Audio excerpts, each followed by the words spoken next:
లోపరుచుకొని జాగించే శక్తి తనకు లోపరుచుకొని జాగిన శక్తిని బట్టి ఆయన మన దీన శరీరములను తన మహిమగల శరీరములకు సమూహముగా కాదానిగా మార్చడానికి వచ్చాడు ఆయన.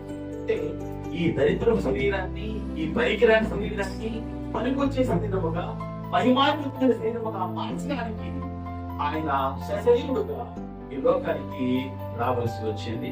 ప్రభువునందు ప్రియమైన దేవుని బిడ్డలారా, మూడవది మహిమ కోల్పోయినటువంటి ఈ దేహాన్ని మహిమగల దానిగా మార్చడానికి ఈ లోకానికి వచ్చాడు.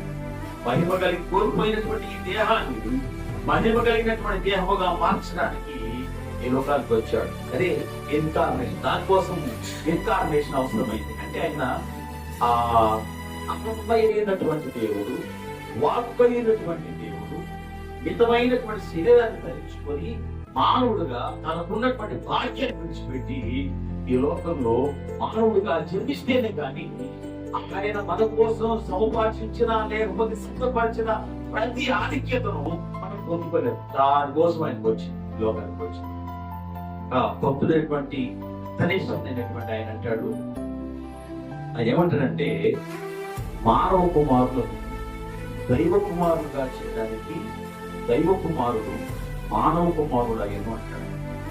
అంటే మనం మనిషి కుమారుడు, మనల్ని దేవుని కుమారుడుగా చేయడానికి ఆయనకు ఇన్కార్నేషన్ అనేది, ఆయన వాకుగా ఉండేటువంటి దేవుడు శరీరాన్ని ధరించుకొని మనలో ఒకరుగా జీవించి మనతో సహవసించి మరి మహిమను కోల్పోయినటువంటి ఈ దేహాన్ని మహిమాన్వితమైనటువంటి దేహముగా మార్చి తనతో ఉంచుకోవడానికి, శాశ్వత కాలం తనతో ఉంచుకోవడానికి ఈ ప్రణాళిక అంతా ఆయన సిద్ధం చేశాడు.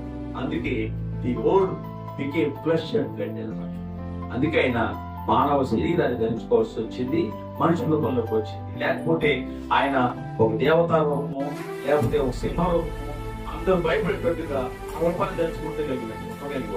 ఆయన దేవుడు బిడ్డలాగా తన స్వరూపాన్ని, తన భూమికను మానవానికి ఇచ్చాడు.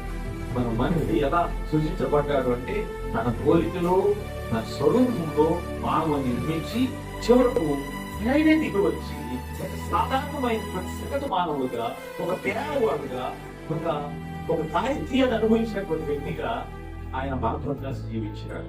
ప్రేమైన వారా, ఆయన ఎంత ఈ లోకంలో జీవించిన పాపము ఆయన్ని అంతకుండా జాగ్రత్త పడ్డాడు. అంటాడు, నాలో దోషం ఉన్నది మీరు ఎవడైనా పెంచగలడానికి సవాల్ చేస్తారు.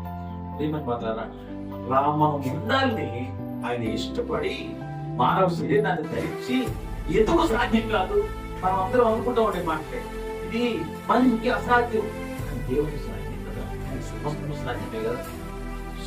ధర్మతుడు పరలోక రాజ్యంలో ప్రవేశించేదానికంటే సూర్య బీజంలో స్వరూపం అది